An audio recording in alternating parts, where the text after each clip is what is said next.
Banda Aceh pelaksanaan penilaian akhir kelas 6 tahun ajaran 2021 di 16 Banda Aceh berjalan dengan tertib dan lancar. Antusiasme dan semangat siswa pun sangat tinggi untuk mengikuti ujian tersebut. Hal ini terlihat dengan waktu kehadiran siswa di awal pagi hari ini.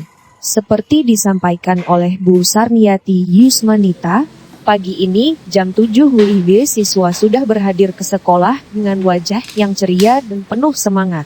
Pelaksanaan ujian yang akan berlangsung dari tanggal 5 SD 8 April 2021 ini diikuti oleh 56 siswa dibagi dalam 3 ruangan dengan masing-masing ruangan diisi oleh 2 orang pengawas ujian. Pelaksanaan ujian tetap dengan mengikuti protokoler pencegahan COVID-19.